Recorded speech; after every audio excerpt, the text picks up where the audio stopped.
Nobody is above the law, and you can't go above the law and take away people's rights. And that's what they're doing. They're taking away parents' rights, and there will be consequences. Yes, ma'am. Governor, we've had a lot of cases this school year, the highest jump ever recorded in the pandemic in Orange County on Monday. We've had to close down a school in Osceola County. So it seems like these optional mask mandates aren't working as well. How do you know they weren't wearing masks?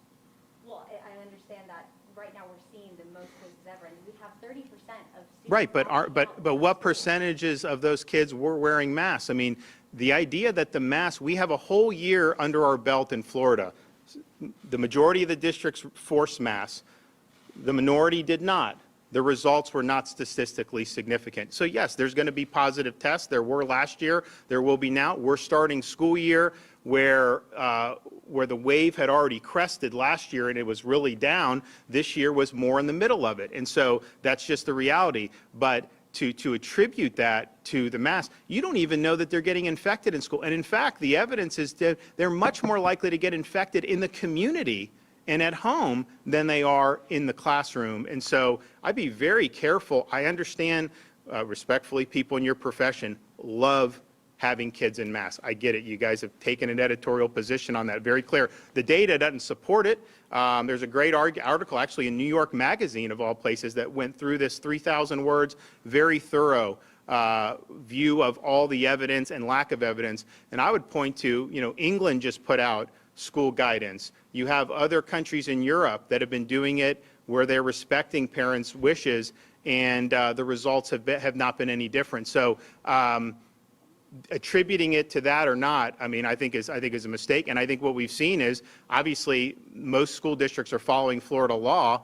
You don't see any major differences between the districts that are following the law and the districts that are breaking the law, with respect to this. So I would just say that, we're in a situation where I think parents can best apprise that. I also would say, look at how Europe's handled it. Look how England is advising. Don't send healthy kids home. If they've been exposed, tell the parent, let the parent make that decision. But if people are healthy, they shouldn't be sent home. Recognize kids that have immunity conferred through infection. Do not send a healthy immune kid home, unless they're. So I think that there's a lot of things, but at the end of the day, I think there's a lot of people that want to politicize. Remember, a lot of the people who are the noisiest about some of this wanted the schools closed last year. Remember, I got sued because they wanted the schools closed. They didn't want to even have to open the schools. And so I think these are a lot of the same people who don't want to follow state law and who are kind of, going about it that way. But at the end of the day, I can tell you, we think the data is very clear, and we think parents should be making those decisions. What consequences can this district take? You spoke about the proactive measure of getting vaccinated. You also talked about the importance of the reactive, which is antibody treatment.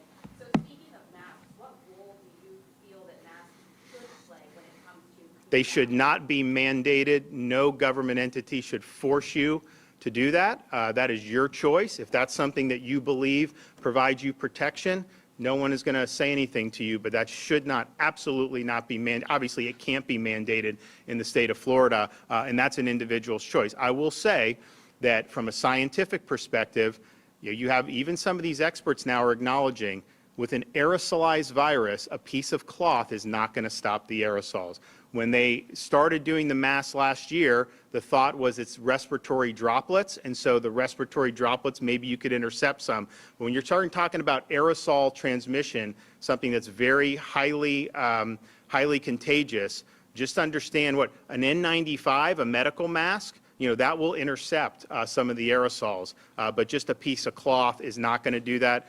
Osterholm, one of Biden's advisors, has acknowledged that. You got other people that are acknowledging that. But look, I leave that to people to make their own judgments. If they feel comfortable with that, do it. But absolutely not should that be mandated in any way. And you've seen places that have done the mandates, and they've had huge increases, even above what Florida has. Louisiana per capita was significantly higher than Florida this summer. So yeah, I think that that's a choice, and that's what we trust people to make their own decisions in this state. We are not going to be bludgeoning people with restrictions and mandates and lockdowns or any of that stuff. It hasn't worked, obviously. It has immense cost to society, and so you're going to be able to make those decisions for yourself. And I think our job is to be able to protect your right to be able to make those decisions for yourself.